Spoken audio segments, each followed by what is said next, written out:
Hi guys! Welcome back to my channel! So, for today's video guys is kakaiba ito kasi haharap ako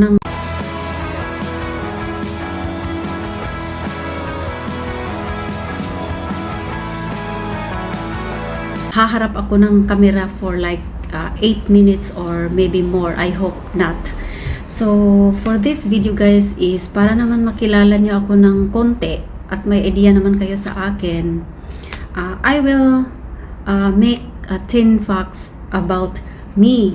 May mga subscriber naman ako na kilala ako or sa pangalan ko. Pero yung iba, yung hindi pa kilala ang full name ko. So, ito yung video na para talaga sa mga subscribers ko na gustong makilala ako. So, let's proceed to number 1 guys is my full name, which is Marites Excellency Power. So, Marites guys, hindi yung Marites sa Pilipinas ha, yung anong latest ha. Marites po ako pero hindi po ako ganyan guys. Pero minsan, anong latest din ako kasi boring man ang life pag walang ganyan. So, ayan guys, Marites Excellency Power. Power kasi yung asawa ko is Canadian, born Canadian. So, I'm an immigrant here in Canada for 5 years already and counting. So, number 2 is my favorite foods. So guys, mahilig po ako sa vegetables and fish. Madalang lang akong kumakain ng karne guys, kaya medyo mapayat ako. So ayan guys, hindi ako mabubuhay pag walang vegetables. Ano bang tawag sa Bisaya? Pag walang sagbot ba? Yun talaga ang akin. Yung iba, rice is life. Sa akin, sagbot is life. Ganon guys. So yun, favorite food ko, vegetables and fish. Number 3 is mabagal ako. Kung sa Bisaya pa is hinay ba kayo maglihok-lihok guys ba? So di po siya mahinhin kasi hindi yung dalagang Pilipina, hindi yun. Yung mabagal na hinay talaga guys pa. Kung magluto, hinay kay mahuman. So muna siya guys, ako ang tawag dito, yung false about me. No, kidding aside, hindi po ako mahilig gumala guys. Kahit na nung kabataan ko, lagi talagang akong nasa bahay lang. Hindi ako yung tipo ng mga teenagers o yung mga dalaga dyan na kung saang disco, pupunta doon, yung mga baile pa. Kaniadtong panahon guys is mga baile-baile pa. Wala guys, hindi ako mahilig ng ganyan kasi pag pupunta ako ng baile at hindi ako sasayaw, magagalit man yung tatay ko guys. Kasi 'di ba yung sa mga probinsya-probinsya pag narinig nila na nag-adto ka sa diskuhan tapos hindi ka nagsayaw, masuko man ang mga tiguang guys kay labi nagnaay mo kuhit nimo dito sa daplin, mayon din nga sayaw ta na ani ang sugot ka. Ignon man din ka nga kuhit unsa man day ka kanang hublot-hubloton lang ka sa daplin o nakatry man kog baile. Mamaylihay man gihapon ko kaniadto. So, ganun guys, ang dami ko nang sinasabi. Basta, ganun ako guys, I feel comfortable being alone. So, except that I have my husband, of course. I don't like pets. Hindi po ako mahilig sa aso, pusa, kung ano-anong pets. Aside na magastos siya, dagdag pa rin sa trabaho ko yan. Kaya, hindi talaga ako mahilig sa pets guys. Sorry na po sa mga pet lovers dyan. Hindi po ako mahilig sa pets. 5 years na ako dito sa abroad. Pero talagang hindi guys, takot talaga ako mag-drive. Hindi ako marunong mag-drive kahit nasa Pilipinas, kahit yung tricycle, yung sikad-sikad. 'Di ba sa mga teenagers, yun yung pag-aaralan muna natin. Hindi ako marunong mag-drive ng sikad guys.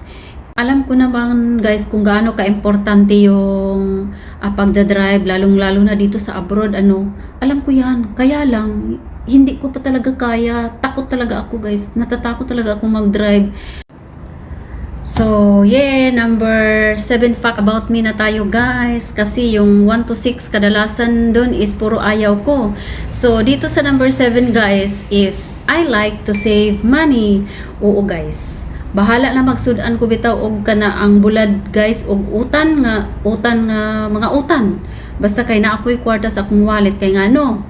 Anytime nga gusto ko mo adtog mall, makaadtog gyud ko guys unya. Makapalit din ko og gusto na ako nga paliton, blouse, kana ko mga simple lang good guys. So kung naa ko'y trabaho guys, kinahanglan gyud nga ang sweldo nako karon og ang sweldo nako last month or last week, kinahanglang ipag-abot gyud ako na sila. Dili ko ganahan na bitong hurot-hurot gyud na ako akong sweldo. Na di ko ganahan na guys. Mao na nga kana ang tihik bahay nga landana or kurepot ambot lang basta kay inanak ko.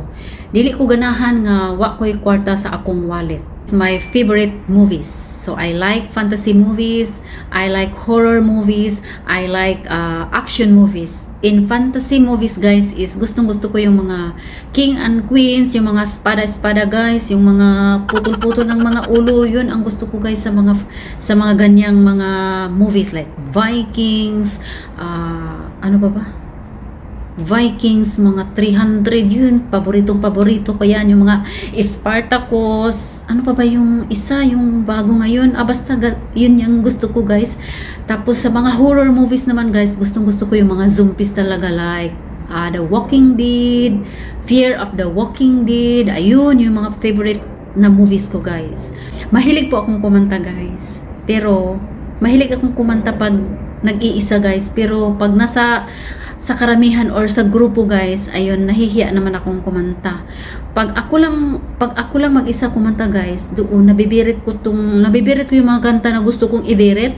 Nakukuha ko yung mga kanta na birit guys, yun yung ano ko talaga, yun yung gustong-gusto ko talagang gawin na pag kumanta ako na mag-isa. So ganun guys, mahilig po akong kumanta guys.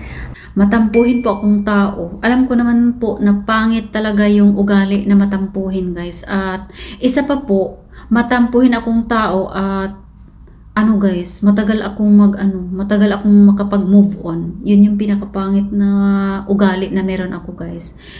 Pag nagtatampo ako guys, gusto ko yung hindi yung nagtatampo ako ngayon tapos bukas okay na tayo. Hindi ganun ako guys. Pag nagtatampo ako, matagal maulian guys ba, dugay kayo maulian. Pinakadugay ko nga naulian guys kana yung 1 year gito siya guys.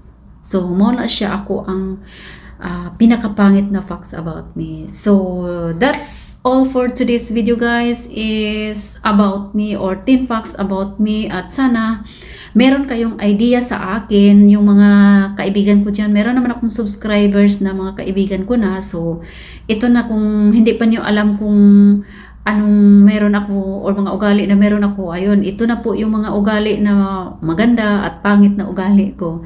So salamat sa mga nagsusubscribe sa akin. Thank you for all your supports at we'll see you in on my next video. Bye.